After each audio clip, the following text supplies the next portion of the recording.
Mike Bertrand. I'm the President and CEO of Lutheran Child and Family Services of Illinois. We are in the business of helping families heal, children and families that are struggling with abuse and neglect. We provide intensive services towards those families, as well as a slew of preventative services. Elijah, we have many children around the state in foster care that have needed to be removed from their families, and we work with those families to get them back home or find another permanent situation for that child. The challenges that I anticipate facing within LCFS, one of those is maintaining a good, trained workforce. It takes a lot of skill to help families heal, and it's always a challenge to identify people, support them, and keep them engaged in the wonderful work that we do. I leverage the opinion and skills of my executive team, first and foremost by listening and valuing those opinions and letting it be known that those opinions are valued. And we use a lot of team decision making and demonstrate so that they can see that their opinions are integrated into the final path forward, as well as the skills is to stay out of their way.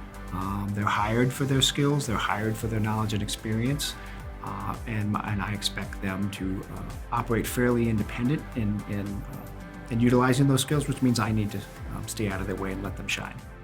We have developed a very innovative solution to a problem that we came across in our world of older foster care youth that largely were raised up in the system and ended up in trouble with the law in prison or in jail.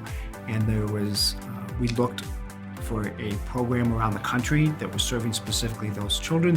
One did not exist, so we looked to partner with several agencies as well as academia and developed our Regenerations program, which is still the only program in the country that targets solely youth that are in the foster care world and end up in the criminal justice system.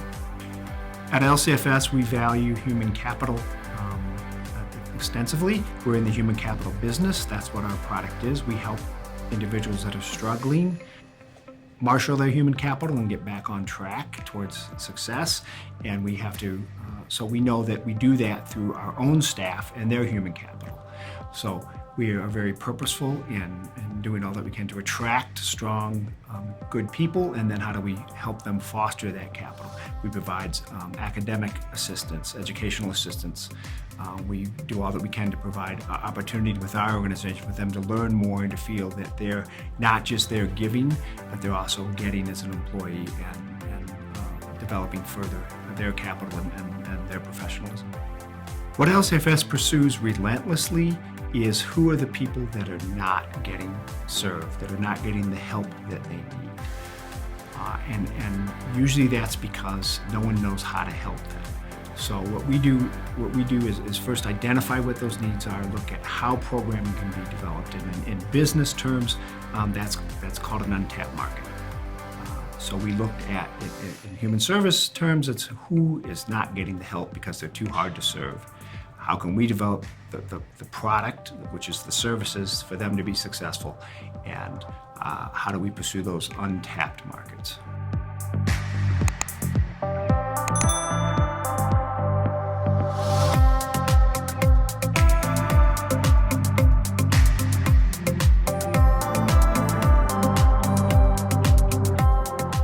Leclair. I am the president and CEO of the Boys and Girls Clubs of Chicago. My business provides out-of-school time activities for young people between the ages of 5 and 18. And when I say out of school, that would be anytime after school, on weekends, or during the summers. We serve about 20,000 young people throughout the Chicagoland area in the course of a year. One of the challenges that I experience in my current role is staff development or staff recruitment. I hire for desire and attitude and transferable skills.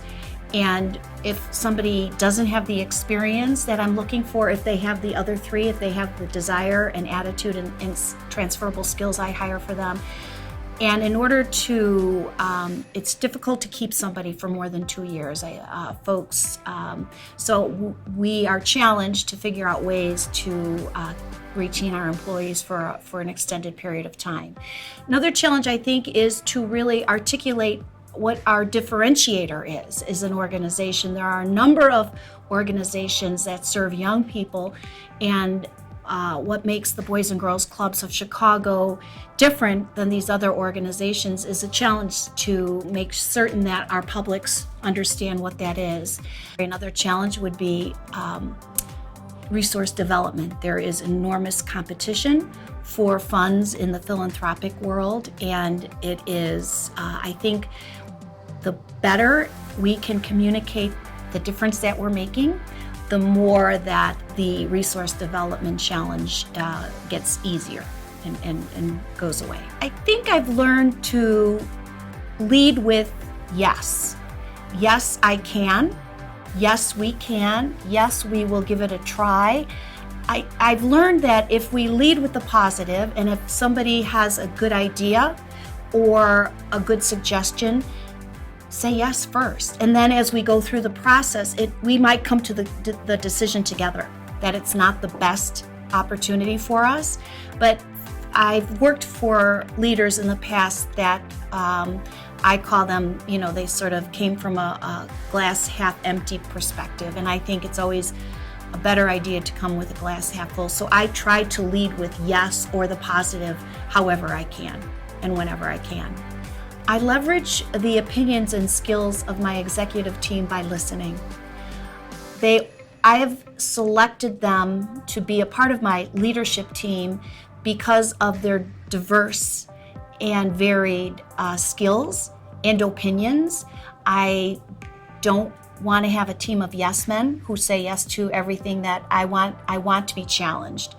And it has made us a stronger organization to have very productive and crucial conversations without taking any suggestions personally. So I would wholeheartedly recommend that leaders just really listen and really try to incorporate some of their staff's great ideas into their practices and policies.